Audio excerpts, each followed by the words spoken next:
Hello लोगोफोर खुलुमबाय नोंथांमोनखौ गिबियावनो गासैखौबो सोलोंना बरना लाग्रोनाय जाबाय। लोगोफोर आं नोंथांमोननि थाखाय जेनेरेल नलेज एबा जिखिनि आं MCQ लानानै फैलायबाय। लोगोफोर आं नोंथांमोननिसिम मैया मोनाबिलियावबो जेनेरेल नलेज एबा जिखिनि आं MCQनि भिडिअखौ होनो सानदोंमोन नाथायबा जोंथिं मैया कारेन्टआनो गैयामोन बेनि थाखायनो आं नोंथांमोननिसिम मैया भिडिअखौ हरनाय जायासै। जायखिजाया आं नोंथांमोननिसिम मैया फुङावहाय मोनसे जेनेरेल नलेज एबा जिखिनि आं भिडिअ लाबोदोंमोन नोंथांमोना बेखौ सोरबाफोर नायाखैबा नायहैबानो जाबाय जाहाथे नोंथांमोना माखासे गोनांथार कुइसनफोरखौ मोननो हायो। जिखियानो जाया मानो नोंथांमोना जायफोर चेनेलाव गोदानै फैनाय चेनेलखौ साबस्क्राइब खालामना लाबानो जाबाय जाहाथे नोंथांमोना सानफ्रामबो बर'नि जिखिनि नोंथांमोना MCQनि भिडिअ मोनबाय थानो हायो। माने बर'नि जिखि नोंथांमोना कुइसनखौ बर' रावजों मोननो हागोन आरो बेजों लोगोसे कुइसनखौ आङो इंलिसावबो होदों जाहाथे नोंथांमोना मोजाङै बुजिनो हायो। जोंहा दिनैनि गिबि सोंथियाव मा सोंदों नै नोंथांमोना नायनो हागोन नै दनिय पल' बिरखं गाथोना भारतनि बबे रायजोआव दं होननानै बेहाय जोंहा सोंथियाव सोंदों। आरोबाव आं बेखौनो नोंथांनिसिम बुंनाय जायो दे आं कुइसनखौ बर' राव लिरखादों नालाय नोंथांमोना कुइसनखौ गासिबो बुजिनो हाखागोन। दा बेनिखायनो आं बेहाय कुइसनफोरखौ बेहाय बुजायहरबाय थाला एक्सप्लेन खालामबाय थाला आङो। इंलिसाव नोंथांमोननिसिम मा होनदों नै दनिय पल' airport is located in which state of India. जोंहा बे दनिय पल' एयारपर्टखौ सिगाङाव हलंगि एयारपर्टबो होननानै मिथिनाय जायोमोन दै। दा बेहाय सोंदों आरो जोंहा दनिय पल' एयारपर्ट एबा हलंगि एयारपर्टआ जोंहा भारतनि बबे रायजोआव दङनो अपसनखौ नोंथांमोना नायबानो जाबाय। दा बिनि कारेक्ट एन्सार जाहैबाय जोंहा अरुणाचल प्रदेशआव दङ दनिय पल' एयारपर्ट एबा हलंगि एयारपर्टआ। दानिया फैदो जोंहा गुबुन मोनसे सोंथियाव मा होनदों नै कुन' हायुङारि पार्कआ बबे रायजोआव दं होननानै जोंहा बेहाय सोंथिया सोंदों in which of the following state कुन' नेशनेल पार्क इज लकेटेड। दा बेहाय नोंथांमोना अपसन मोनब्रै मोननो हागोन। दा बिनि कारेक्ट एन्सार जाहैबाय जोंहा मध्य प्रदेशआव दङ दै कुन' नेशनेल पार्कआ। जाय नेशनेल पार्कआव जोंहा बे चिताया बेखौबो लाबोनानै दोनफैदों नोंथांमोना बेखौ गासिबो निउसाव खोनाखादों जानांगौ। दानिया फैदो जोंहा गुबुन मोनसे सोंथियाव मा होनदों नै गाहायाव होनायफोरनि गेजेराव बबे हादोरा एसियनि सोद्रोमा नङा होननानै बेहाय जोंहा सोंथियाव सोंदों which of the following country is not the member of एसिय होननानै बेहाय सोंदों। दा बेहाय नोंथांमोना अपसनाव नायनो नांगोन आरो जाय कान्ट्रिया एसियननि मेम्बार नङा बेखौ नोंथांमोना अपसनाव नायनांगोन। दा बिनि कारेक्ट एन्सार जाहैबाय जोंहा आफगानिस्ताना जोंहा एसियननि मेम्बार कान्ट्रि नङा दै। दानिया फैदो जोंहा गुबुन मोनसे सोंथियाव गाहायाव होनायफोरनि गेजेराव बबे हादरा एसियनि गुथि सोद्रोमा होननानै जोंहा बेहाय सोंथियाव सोंदों दै। आं बेखौ एसे फिसा खालामनि नोंथांमोना नायनो हागोन नै which of the following country is the 9th member of ASEAN। दा बेहाय जोंहा गुथि मेम्बारा मानो एसियनिया अपसनखौ नोंथांमोना नायनो हागोन। दा बेनि कारेक्ट एन्सार जाहैबाय जोंहा अपसन नाम्बार 3 इराना जोंहा एसियनि गुथि मेम्बार। आरो नोंथांमोना बेखौबो मिथिना लाबानो जाबाय एसियाव गासै खैथा मेम्बार कान्ट्रि दं मा कान्ट्रिफोर दङ बेखौ नोंथांमोना गोसोआव लाबानो जाबाय जाहाथे कुइसनाव सोङोबा नोंथांमोना एन्सारखौ होनो हायो।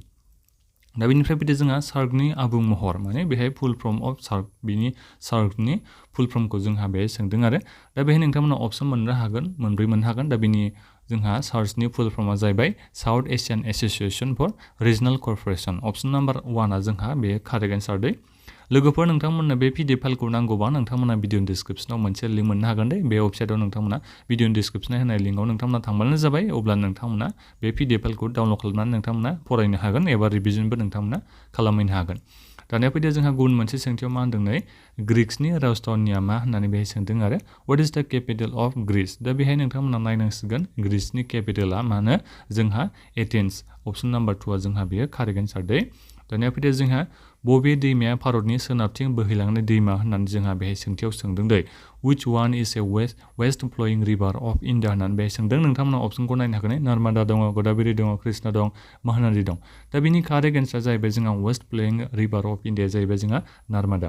बाखिखिनि बे गदाबरि कृष्णा महानदी बेफोरो इस्ट फ्लोयिं रिभार गोजा दै। बेखौबो नोंथांमोना गोसोआव लाबानो जाबाय मा दैमाया जोंहा वेस्ट साइडथिंजाय सोनाब साइडथिंजाय बोहैलाङो मा दैमाया बेखौबो नोंथांमोना गोसोआव लानांगोन। ओमफ्राय जायफोर जोंहा सानजा साइडथिं बोहैलाङो बेखौबो नोंथांमोना गोसोआव लाबानो जाबाय जाहाथे कुइसना बेफोरनि गेजेराव सोङोबा नोंथांमोना एन्सारखौ कारेक्ट होनो हायो। दानिया फैदो जोंहा URL नि ओंथिया मा होननानै बेहाय सोंदों दै URL स्टेन्ड्स फर। दा नोंथांमोनाथ' गासैबो URL खौ खोनाबाय थायो जानांगौ गासैबो इन्टारनेटखौ इउज खालामो नाथायबा नोंथांमोना बे URL नि फुल फर्मखौ सोंबा मालाबा कनफिउस जानो हागौ। दा बेनिखायनो आं बे कुइसनखौ लाबोनाय जादों माखासे बेबो एसे गोनांथार कुइसन जाना फैयो।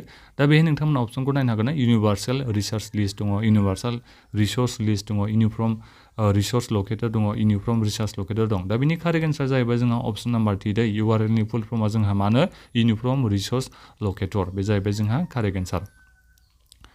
दानिया फैदो जोंहा गुबुन मोनसे सोंथियाव आरो मा सानलायदों नै भारतनि गिबिसिन गोजावना थानाय पस्ट मावख'आ बबेयाव दं होननानै बे जोंहा सोंथियाव सोंदों India's first floating post office is situated at the बबेयाव दङ होनो जोंहा अपसनखौ नोंथांमोना नायबानो जाबाय जोंहा इन्डियानि फार्स्ट फ्लोटिं पोस्ट अफिसा बबेयाव दङ दाल लेक श्रीनगराव दङ दै दानिया फैदो जोंहा गुबुन मोनसे सोंथियाव मा सोंलायदों नै गाहाय मावख' एक्स सिगांनि टुइटारआ बबेयाव दं दा बे सोंदों आरो नोंथांमोनाथ' मिथिगौ जानांगौ दाथ' टुइटार नंला सिगाङावसो टुइटार होनना मिथियोमोन दा बेखौ जोङो मा होनना मिथिनाय जायो टुइटारखौ दायो मा होनना मिथिनाय जायो एक्स होननानै जों मिथिनाय जायो दा बेहाय सोंदों आरो where is headquarters X formerly Twitter is located एक्सनि एबा टुइटारनि हेडक्वार्टार्स जोंहा बबेयाव दङ बेखौ बेहाय सोंदों नोंथांमोना बेहाय अपसन मोनब्रै मोननो हागोन दा बेनि कारेक्ट एन्सारा जाहैबाय जोंहा टुइटार एबा एक्सनि हेडक्वार्टार्सआ जोंहा सेन फ्रान्सिस्क'आव दङ दै अपसन नाम्बार 3आ जोंहा बेहाय कारेक्ट एन्सार आसामनि आथिखालनि रायजो बेंगिरिया सोर होननानै जोंहा दानिया गुबुन मोनसे सोंथियाव सोंलायदों दा बेहाय नोंथांमोना इंलिसावबो नायनो हागोन हु is the current governor of Assam